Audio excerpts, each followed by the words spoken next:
हे junkies, सितंबर का महीना आने वाला है और सितंबर के महीने में हम सबका प्यारा दुलारा नया आईफोन लॉन्च होता है। और इस बार का जो एप्पल इवेंट है जहां पर आईफोन 13 लॉन्च होने वाला है उसकी डेट ऑलमोस्ट कंफर्म सी हो गई है, जो है सितंबर 14।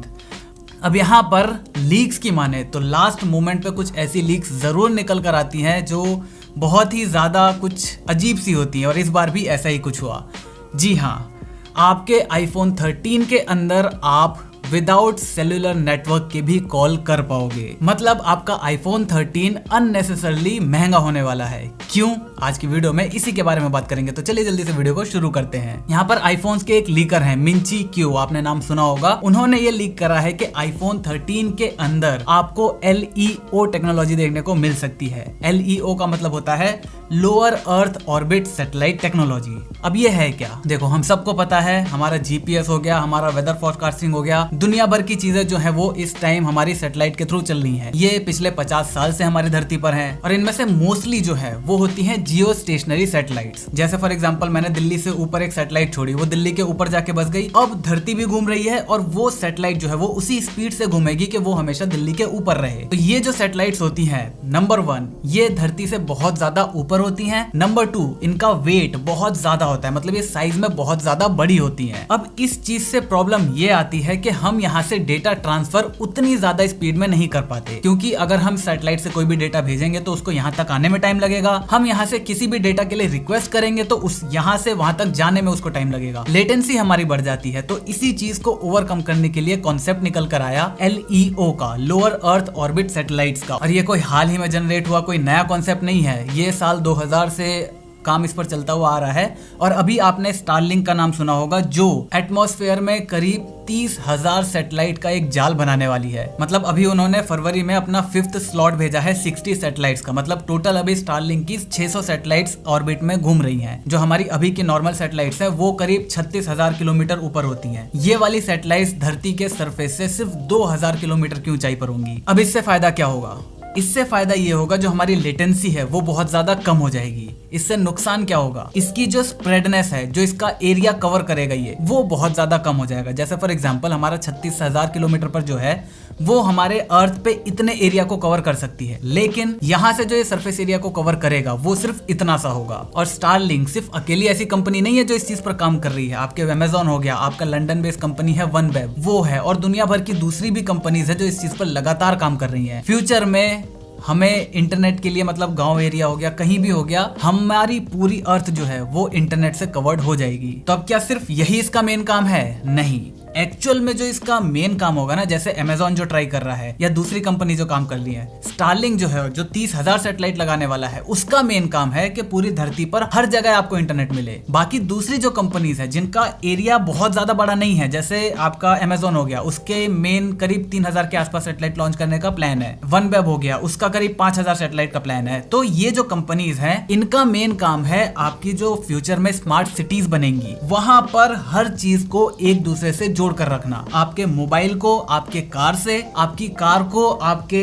ईयरपॉड्स, इंटरनेट, हर चीज को एक दूसरे से इंटरलिंक करके रखना। आपके जितने भी IoT डिवाइसेस होंगे वो सारे इंटरनेट से जुड़े होंगे, और ये इंटरनेट के लिए आपको कोई अलग से प्लान नहीं, कोई आपको सिम वगैरह खरीदने की जरूरत नहीं है। हर डिवाइस में आपको हर डिवाइस को वाईफाई से कनेक्ट करने की जरूरत नहीं है। ये सारी चीजें आपके मेन सैटेलाइट ऑपरेटर जो होगा आपका, उसी के थ्रू काम में ली जाएंगी। तो अब अगला सवाल कि इस टेक्नोलॉजी का आईफोन्स के अंदर क्या काम है?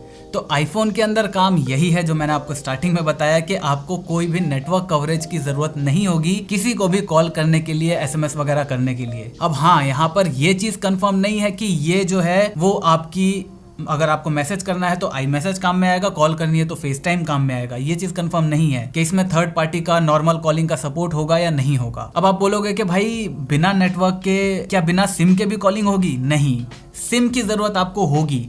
आपको सिम के साथ साथ एक प्लान की भी जरूरत होगी। ये बेसिकली बिल्कुल वैसे वर्क करेगा जैसे आपका वाईफाई कॉलिंग करता है। जैसे फॉर एग्जांपल, अगर आपको अपना ऑफिस कहीं बनाना है, ऐसी जगह जहां पर बहुत ज्यादा शोर शराबा ना हो, एक शांत सी जगह में बनाना है, तो लोग ज्यादातर बेसमेंट को चुनते हैं। ऐसे में बेसमेंट के अंदर जो नेटवर्क है वो बहुत ज्यादा कम आता है। तो ऐसे कम नेटवर्क में, या फिर नेटवर्क बिल्कुल नहीं आएगा, तो आप वाईफाई कॉलिंग का इस्तेमाल करते हो। आपके चार्जेस जो कटेंगे वो सारे उसी कंपनी के जाएंगे। जियो से आपको अगर किसी को फोन कर रहे हो वाईफाई कॉलिंग से, पैसे आपके जियो में से या एयरटेल में से ही कटेंगे। लेकिन नेटवर्क सिर्फ आपका वाईफाई से यूज हो रहा होगा। तो यही कॉन्सेप्ट आपका LEO टेक्नोलॉजी में भी काम में आएगा। अब ये चीज करी कैसे जा रही है, तो अभी इसके अंदर तो X55 है, क्वालकॉम का मॉडम जो है, नेटवर्क मॉडम। iPhone 13 में जो आएगा वो X60 आएगा, जो क्वालकॉम का लेटेस्ट है। अब एप्पल ने इस X60 में अपना कुछ कस्टमाइजेशन करा है, कुछ अपना एड ऑन करा है, तब जाकर इस चीज को, इस टेक्नोलॉजी को iPhone 13 के अंदर लाया जा सका है। हालांकि ये चीज कंफर्म नहीं है। iOS 15 का आपको याद ही होगा, कितनी सारी लीक्स आई थी, कितने सारी चीजें आई थी, लेकिन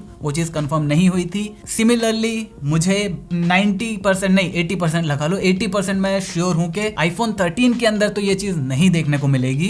क्यों? नंबर 1, अभी हमारा जो इंफ्रास्ट्रक्चर है, हमारी सैटेलाइट्स जो है वो अवेलेबल नहीं है। नंबर 2, ये अननेसेसरली, क्योंकि ये एक नई टेक्नोलॉजी है, क्योंकि क्वालकॉम X60 के अंदर कुछ चेंजेस करे गए हैं, एप्पल को, क्वालकॉम को भी पैसा देना पड़ेगा। प्लस एप्पल जिस कंपनी की सर्विस लेगा, मान लो Amazon की ले रहा है या स्टारलिंक की ले रहा है, उसको स्टारलिंक को भी पैसा देना पड़ेगा। तो यहाँ पर इन दोनों को जब वो पैसा देगा तो अपनी जेब से तो देगा नहीं, उसको अपने आईफोन्स के दाम महंगे करने पड़ेंगे। तो मेरे हिसाब से ऐसी टेक्नोलॉजी जो 1 साल के अंदर वो यूज में नहीं लेगा, जैसे iPhone 13 में LEO की टेक्नोलॉजी आ गई, अब वो टेक्नोलॉजी आप 2023 तक यूज ही नहीं कर पा रहे, तो मेरे हिसाब से एप्पल ये चीज नहीं करेगा। हाँ, जब इसका इंफ्रास्ट्रक्चर पूरा तैयार हो जाएगा, जब सब कुछ रेडी हो जाएगा, 4 महीने, 6 महीने, 10 महीने बाकी होंगे, तब जाकर वो अपने iPhone 14, 15 में जाकर आपको ये चीज दे सकता है। और फिर उसके बाद जब वो चीज अवेलेबल हो जाएगी, तब उसे OTA अपडेट के थ्रू इनेबल कर दिया जाएगा। अब हाँ, ये जरूर हो सकता है कि A15 जो चिपसेट है उसके अंदर ये चीज अवेलेबल हो, ये टेक्नोलॉजी अवेलेबल हो, लेकिन उसको डिसेबल करके दिया जाए, और अब से 2 साल बाद जब वो चीज आएगी एक्चुअल मार्केट में, तब उसे सॉफ्टवेयर अपडेट के थ्रू iPhone 13 में भी इनेबल कर दिया जा सकता है। तो मेरे हिसाब से अगर एप्पल को आईफोन के प्राइस बढ़ाने पड़ेंगे इस टेक्नोलॉजी की वजह से, तो इस बार आपको ये टेक्नोलॉजी देखने को नहीं मिलेगी। लेकिन फ्यूचर में ऑब्वियसली ये एक बहुत ही सही टेक्नोलॉजी है। हमारे धरती के बिल्कुल पास में हजारों सैटेलाइट्स घूमेंगी और उनके थ्रू आपको धरती पे कहीं पर भी नेटवर्क अवेलेबल जरूर होगा। तो बस मुझे उम्मीद है आपको ये वीडियो पसंद आई होगी, आपको इससे कुछ सीखने को मिला होगा। अगर वीडियो पसंद है, वीडियो को लाइक कर देना, चैनल पर नए चैनल को सब्सक्राइब कर देना, क्योंकि हम ऐसे ही ज्ञान बांटते रहते हैं। मैं मिलता हूं आपसे अगली वीडियो में, तब तक जय हिंद, वंदे मातरम।